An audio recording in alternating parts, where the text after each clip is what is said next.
아멘. 계속해서 우리가 욥기를 함께 나누고 있습니다. 욥을 생각하면 만약에 내가 그 상황에 처해져 있다면 지금 내가 지금 욥이 겪고 있는 그 고난과 고통 가운데 있다면 과연 어떠할까? 하루라도 참을 수 있을까? 한순간이라도 인내할 수 있을까? 정말 하나님 앞에 철저히 엎드릴 수 있을까? 온전히 하나님을 신뢰하고 하나님께 모든 것을 내어 맡길 수 있을까? 아마 정말 굉장히 많은 고민을 하지 않을까 생각해 봅니다. 먼저 욥은 이제 7장에 들어오면서 계속해서 자기 자신에 대해서 이야기를 하는데 먼저 이렇습니다. 이 땅에 사는 날 동안에 내가 겪었던 고통, 수고, 내가 지금 이 땅을 살아가면서 그동안에 일궈내었던 것들, 그러한 것들을 지금 회상하듯이 이야기하면서 지금 사실은 한탄하고 있는 거예요. 1절 말씀에 이 땅에 사는 인생에게 힘든 노동이 있지 아니하겠느냐, 그의 날이 품꾼의 날과 같이 아니하겠느냐라는 거예요. 자, 여러분 여기서 품꾼으로 이야기를 하고 있죠. 품꾼으로. 욥은 자기 자신이 이 땅을 살아가는 것이 분명 우리의 인생이 이 땅을 살아가는 것이 하나님 앞에서는 이런 품꾼과 같은 모습이 아니겠는가 하는 것이죠. 그리고 정말 품꾼은 우리가 이 땅을 살아갈 때 우리의 종노릇하고 있는 종들은 품삯을 받아 살아가야 되는, 하루하루를 걱정하며 살아가야 하는 우리들에게는 한번 하루를 생각할 때 어떻습니까? 아침에 일어나서 일터로 나아갈 때, 우리의 삶을 시작할 때 그 삶이 즐거움이겠습니까? 아니면 또 오늘 하루도 힘든 노역과 또한 그것을 감당해야 하는 것으로 지친 마음으로 아침을 맞이하겠습니까? 시작부터가 사실은 지친 마음으로 시작을 한다라는 것이죠. 그런데 그 하루가 또 어떻습니까? 그렇게 시작한 그 하루는, 희망이라고 하는 것은 그 하루 동안 일해서 내 손에 들려질 그 품삯만을 기대하는 것으로 2절에서 이야기를 하고 있습니다. 그런데 욥은 3절 말씀을 함께 보시면 이와 같이 내가 여러 달째 고통을 받으니 고달픈 밤이 내게 작정되었구나 라면서 욥에게 지금 욥이 당하고 있는 이 고통이 쉽게 끝나지 않을 거다라는 것을 욥이 직감하고 있는 거예요. 그러면서 그렇게 이야기를 합니다. 여러 달째 고통을 받으니라고 이야기하는 걸 보면 욥은 이미 지금 욥의 그 발바닥에서부터 정수리까지 막 고름이 터지고 하는 그 고통이 친구들이 온 이래로부터 벌써 여러 달 되어졌다라는 겁니다. 하루 이틀, 한 주, 두 주 그렇게 겪는 것이 아니라 지금 여러 달 동안 그 고통 가운데 빠져 있다라는 거예요. 4절 말씀, 내가 누울 때면 말하기를 언제나 일어날까, 언제나 밤이 갈까 하며 새벽까지 이리 뒤척 저리 뒤척 하는구나. 잠을 자고 있지 못하다라는 거죠. 온전한 잠을 잘 수 없는 그러한 상황이라는 거예요. 여러분, 그러한 날이 하루 이틀이 아니고 여러 달 반복되고 있었다라는 거예요. 계속해서 지속되고 있었다라는 거예요. 욥은 이제 조금씩 지쳐가고 있는 것 같아요. 훨씬 더 그의 마음 가운데 강하고 하나님만 부여잡고 있으면 이 날이 지나갈 거라고 여겼던 그 고통과 고난이 점점 이제 버거워지기 시작하는 것을 우리가 볼 수 있죠. 욥이 자기 자신의 고난과 고통을 비유해서 이야기하는 것들을 보면 지난 시간에 우리가 6장에서 나누었던 걸 생각해 보면 먹는 것에 대해서 비유를 했단 말입니다. 그런데 이제 7장에 들어와서는 자기 자신이 정말 이제 아무것도 기대할 것이 없다라는 걸 이야기하는 거예요. 그만큼 그 고난이, 욥이 당하고 있는, 직면하고 있는 고난이 길어지고 있다라는 겁니다. 끝이 보이지 않는다라는 거예요. 회복될 기미가 하나도 보이지 않고 있다라는 것입니다. 6절 말씀에 7절 말씀에 보면 나의 날은 배틀의 북보다 빠르니 희망 없이 보내는. 여러분 배틀 짤 때 배틀의 북이 있지 않습니까? 뱅글뱅글 돌려야 되잖아요. 근데 그것이 천천히 돌리면 어떻습니까? 안 되잖아요. 그만큼 느려지기도 하고. 근데 이게 일정한 속도로 계속해서 돌아가야 된다는 거죠.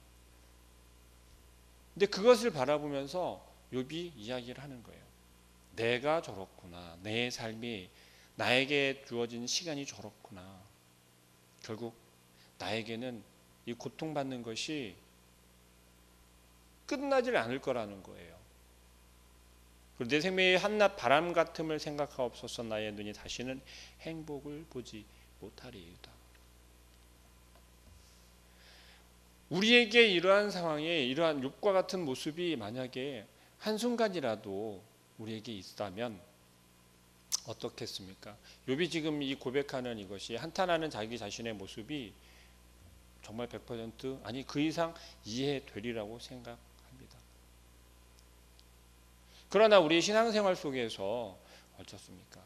하나님께서 나에게 고통을 주시는 것, 욥이 고백한 것처럼 이유 없이 나에게 고통을 주시지 않을 거다. 나에게 고난을 주시지 않을 거다. 분명 하나님께서는 나와 함께 하고 계시고 이 고난이 하나님께서 나에게 허락하신 거기 때문에 이것도 기쁨이고 축복이다라고 고백했던 욥이었어요.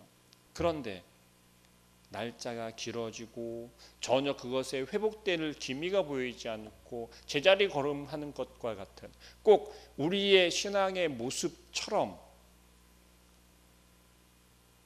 우리의 신앙의 모습 속에서 정말 하나님을 열심히 예배하고 하나님을 붙잡고 있을 때 우리의 삶이 정말 좋게 바뀌어지기를 원하고 회복되기를 원하고 우리가 가지고 있었던 고민들이 문제들이 하나하나 해결이 되어지는 것이 드러나고 우리의 삶에서 경험되어지고 체험되어져야 되는데 전혀 그러질 못하다라는 거죠. 그럴 때 우리는 어떻게 하나님 앞에 섭니까?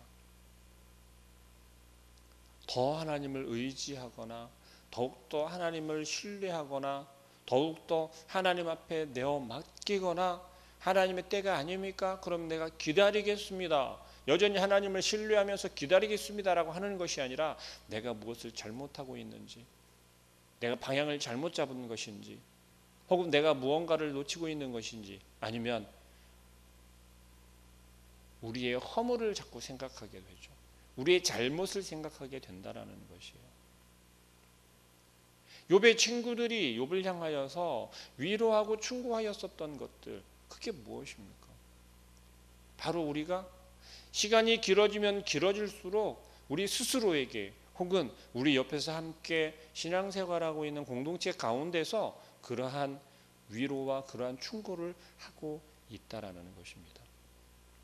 그렇게 되어졌을 때 욥이 지금 한탄하는 것처럼 이제는 내가 지치고 지칠 대로 지쳐서 이제는 힘을 낼 수가 없고 우리 11절 말씀 한번 볼게요. 그런즉 내가 내 입을 금하지 아니하고 내 영혼의 아픔 때문에 말하며 내 마음의 괴로움 때문에 불평하리이다 라고 이야기를 합니다. 드디어 욥의 입에서도 불평이 나오기 시작할 수 있다라는 겁니다. 불평하기 시작할 거라는 거예요. 더 이상 참지 못하겠다라는 거예요. 우리는 이 불평이 어디까지 가게 되냐면 하나님을 향한 불평으로 바뀌게 된다는 거죠. 우리의 마음 가운데 불신이 생겨나기 시작한다는 것입니다. 하나님을 그래도 여전히 신뢰하였던 우리의 마음이 무너지기 시작한다는 거예요.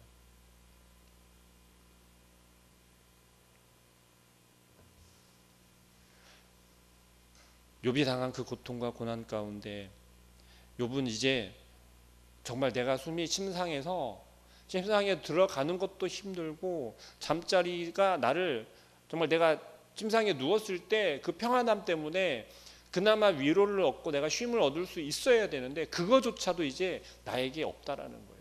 그러면서 내가 침상에 누웠을 때 그저 내 숨이 그대로 멈추었으면 좋겠다라는 거예요. 죽기를 바란다라는 이야기입니다. 그러나 우리 17절 말씀 한번 볼까요? 사람이 무엇이기에 주께서 그를 크게 만드사 그에게 마음을 두시고. 여전히 이 말씀을 통해서 우리는 하나님이 우리 인간을 얼마나 사랑하시는지 욥의 고백을 통해서 느낄 수 있죠. 욥은 그래도 아직까지 마음 가운데 하나님을 신뢰하는 거죠. 하나님이 우리를 향한 마음이 어떠한지를. 그러면서 18절에 아침마다 건징하시며 순간마다 단련하시나이까. 주께서 내게서 눈을 돌이키지 아니하시며. 하나님께서 우리를 사랑하셔서 불꽃 같은 눈빛을 늘 비춰주시고 바라보고 계시며 우리를 연단시키시고 오늘 18절 말씀처럼 우리를 아침마다 깨우셔서 하나님 앞으로 나아가게 하시고 그 하루의 삶 속에서 우리를 철저하게 하나님 의지할 수 있도록 하나님 앞에 설 수 있도록 단련시키시던 그 하나님께서 19절 말씀에 뭐요? 주께서 내게서 눈을 돌이키지 아니하시며. 내가 침을 삼킬 동안 나를 놓지 아니하시기를 어느 때까지 하시리까. 지금 욥은 그렇게 생각하는 거예요. 하나님이 나를 훈련시키시기 위해서 단련시키기 위해서 지금 나에게 이런 고통을 주셨는데 고난을 주셨는데 이젠 조금 잡아줄 때 되지 않았냐라는 거예요. 나를 이제 돌이켜볼 때가 되지 않았냐라는 겁니다. 언제까지 나를 가만히 놔둘 거냐라고 이대로 보고만 계실 거냐라고 하나님께 부르짖고 있다는 거예요. 사람을 감찰하시는 이여 내가 범죄하였던들 주께 무슨 해가 되오리까. 어찌하여 나를 당신의 관역으로 삼으셔서 내게 무거운 짐이 되게 하셨나요.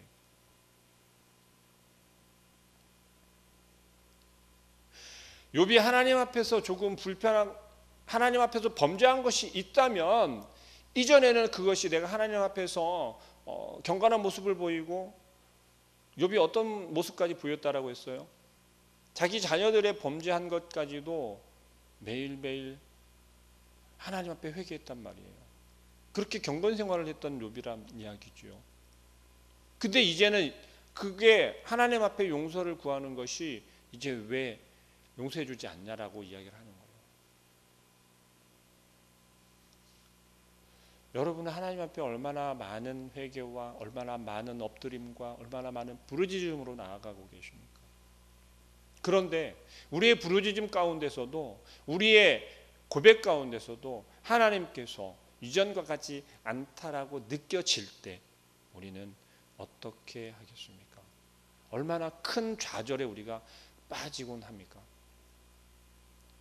한순간만이라도 하나님께서 나에게 개입하지 않으시는 게 느껴진다면 그런 것처럼 여겨진다면 우리는 얼마나 큰 절망에 빠지냐라는 거예요. 성경에서 욥을 등장시키고 욥을 이야기를 하는 것은 굉장히 큰 이유가 있다라고 하겠습니다. 이 땅을 살아가면서 우리가 수고하지 않을 수 없다라는 거죠. 이 땅을 살아가면서 우리가 수고하지 아니하고 땀 흘리지 아니하고 고난과 어려움을 우리가 감당하지 못하고는 살아갈 수 없다라는 거예요. 이유는 단순합니다. 아담을 통해 이 땅에 들어온 죄악 때문에 그렇죠. 아담의 범죄함 때문에 우리는 이 땅을 살아가면서 수고할 수밖에 없다라는 거예요. 그것은 너무나도 확연한 정말 기정사실이라는 거죠. 그러나 주님께서 이 땅에 오심을 통해서 하나님께서 이 땅에 예수 그리스도 아들이신 예수 그리스도를 보내주심을 통해서 우리에게 그 고난이 어떻게 해요? 그 수고가 예수 그리스도를 통해서 우리가 쉼을 얻을 수 있게 되었다라는 거예요. 마태복음 11장 28절에 그렇게 말씀하지 않습니까? 주께서 수고하고 무거운 짐진 자들아 다 내게로 오라 내가 너희를 쉬게 하리라라고 이야기합니다. 그런데 그것은 우리가 오해하면 안 되는 게 내 무거운 짐이 가벼워진다라는 것, 없어진다라는 것, 해결이 되어진다라는 것, 그것이 아니라는 거예요. 그것이 아니라는 겁니다. 뭐예요? 예수 그리스도를 통해서 그 짐이 비록 무겁지만 주님께서 함께 짊어져 주시기 때문에 그것을 우리가 감당할 수 있게 가벼워진다라는 거예요. 감당할 수 있기 때문에 가벼워진다라는 것입니다. 또 우리가 정말 넘길 수 없는, 넘어갈 수 없는 문제라고 여겼던 것들이 이제는 예수 그리스도와 함께함을 통해서 그것이 해결할 수 있게 되어진다라는 거예요. 요한복음 14장 27절에 그렇게 또 이야기합니다. 세상에 주는 것과 같지 않은 참 평안을 주신다라고 주님께서 말씀하세요. 주님이 주시는 그 참 평안이라는 것은 무엇입니까? 바로 하나님께서 우리에게 주신 영원한 생명을 통한, 하나님의 그 은혜를 통한 평안인 줄 믿으시길 바랍니다. 주님께서 우리의 고통과 고난을 함께 하시기 때문에 우리는 그것이 기쁨이며 즐거움인 줄을 깨닫게 된다라는 것이죠. 하나님께서 우리에게 허락하신 것은 무엇입니까? 그 영원한 생명에 있는 그 하나님 나라라는 것이죠. 그렇기 때문에 우리는 이 땅을 살아가면서 그 수고와 그 고난과 그 역경들을, 그 무거운 짐들을 감당할 수 있다라는 거죠. 물론 지금 비록 욥은 이제 거의 이제 맥심에 달한 것 같아요. 한계에 거의 도달했다라는 거죠. 왜요? 이제는 내가 죽었으면 좋겠다라는 거예요. 내가 침상에 들어갔을 때 이대로 그냥 죽었으면 좋겠다라는 거예요. 날 거두어 가라는 거예요. 그러면서 하나님께 계속 구하는 거죠. 언제까지 이렇게 나를 내버려 두실 거냐라고. 언제까지 나를 이렇게 방치하실 거냐라고. 우리에게 이런 끔찍한 고난과 고통이 다가왔을 때 정말 욥도 지금 벌써 몇 달이 지나갔다라고 이야기하잖아요. 참고 참았다라는 거죠. 우리 되돌아보면 어떻습니까? 지금 욥이 경험하고 있는 것처럼 몇 달? 제가 알고 있는 어떤 한 분을 생각해 보면 그분은 몇 달이 아니라 몇 년이 걸쳐서도 정말 회복되지 못하고 정말 그 어려움 속에 있는데도 불구하고 신앙을 버리지 않는 모습을 제가 본 기억이 있습니다. 저 가까이에 있는 지인 중에 한 분이 그래요. 그분을 바라보면서 속으로는 그러죠. 참 대단하다라고 말하지만 겉으로는 어떻게 이야기하겠습니까? 응원해 줄 수밖에 없잖아요. 그러나 그 응원이 다른 말이 아니더라고요. 그저 안부 물어주는 것 정도? 그 이상 뭐 해줄 게 없더라고요. 제 입장에서는. 그러나 하나님께서는 정말 참 평안을 주실 수 있고 그 가운데 힘을 낼 수 있는 은혜를 주실 수 있다라는 거죠. 우리에게 주어진 또 다른 하나는 하나님의 자녀. 욥도 역시 하나님의 자녀라는 것을 아직 잃어버리지 않았다라는 거죠. 그것을 부인하고 있지 않다라는 거죠. 그렇기 때문에 하나님을 끊임없이 계속해서 부르고 있고 하나님을 찾고 있다라는 것입니다. 우리의 고난 속에서는 어떻습니까? 세상의 일들이 우리를 자꾸만 하나님을 생각하는 시간보다 세상의 일을 생각하는 시간으로 자꾸 끌고 간다라는 거예요. 세상의 일 속에서 하나님을 먼저 생각하면서 하나님의 기쁨이 되며 하나님의 그 영광, 참 하나님께서 나와 함께 하심을 드러내기를 자꾸 생각하고 또 그러한 모습이 되어야 되는데 어떻습니까? 세상 가운데 있을 때는 자꾸만 하나님을 내 등 뒤로 밀어내고 있고 우리가 감당하려 하고 우리가 그 일들을 이끌고 가려 한다라는 것이죠. 그러나 우리에게는 오직 하나님만이, 오직 예수 그리스도만이 우리의 살아가는 이 삶 속에서 정말 우리의 일들을, 이 세상의 일들을 이겨낼 수 있고 그것을 통하여서 우리의 삶을 통하여서 정말 하나님이 드러내고 또 교회를 나타낼 수 있고 또 주님의 말씀을 전할 수 있는 우리의 삶이 될 줄로 믿습니다. 우리는 연약한 죄인입니다. 부정할 수 없는 죄인이라는 거죠. 이 땅에서는 정말 하나님 보시기에는 무익한 존재였다라는 거죠. 그러나 하나님께서는 우리를 귀중하게 여기시고 우리를 한순간도 그냥 내버려 두지는 않으신다라는 겁니다.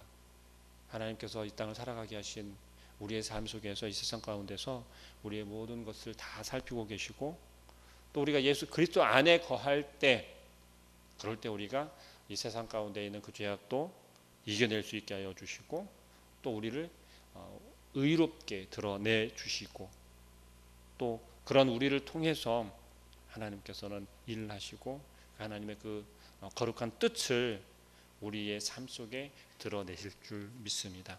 오늘 하루를 살아가는 우리 모든 성도님들의 삶 가운데서도 이러한 하나님이 드러나고 동행하시고, 욥을 생각하면서 좌절하는 것이 아니라 욥을 생각하면서 그럼에도 불구하고 욥은 여전히 하나님의 자녀임의 끈을 놓지 않고 있다라는 것, 그리고 하나님께 불평을 할지라도 하나님을 신뢰하는 그 마음을 우리가 바라볼 수 있기를 소망하고, 우리의 삶, 여러분들의 삶 속에서도 이러하기를 소망합니다.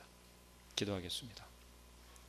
사랑하는 하나님, 하나님께서 욥을 통하여서 그 하나님의 영광을 드러내기를 원하는 줄을 믿습니다. 비록 사탄에게 그의 육신을 마음대로 해하게 하셨지만 그 마음 가운데는 욥을 향한 신뢰가 있기를 원합니다. 있는 줄을 믿습니다. 또한 욥이 그럼에도 불구하고 고백하는 것처럼 여전히 하나님의 자녀임을 부정하지 아니하고, 여전히 하나님께서 나와 함께 하시고 나에게 아버지 하나님께서 향한 그 끈을 놓지 않으시고 그 손길을 거두지 아니하실 줄을 믿는 욥의 마음을 우리가 바라보게 하여 주시고, 죄악된 세상을 살아가는 우리 모든 하나님의 백성들이 그들의 마음 가운데 하나님을 신뢰할 수 있게 하여 주시고, 또한 하루의 삶을 살아가는 그 삶 가운데 하나님께서 우리를 통한 그 기쁨을 나타내기를 원하시며, 그 아버지 하나님의 거룩한 뜻이 우리의 삶을 통하여서 드러날 수 있도록 우리를 붙잡아 주시고 세워 주시고 그 은혜로 풍성하게 하여 주옵소서. 오늘 하루도 시작하는 이 시간 아버지 하나님을 먼저 부르짖고 나아가오니 주님께서 우리에게 충만한 은혜로 채워 주옵소서. 예수 그리스도의 이름으로 기도합니다.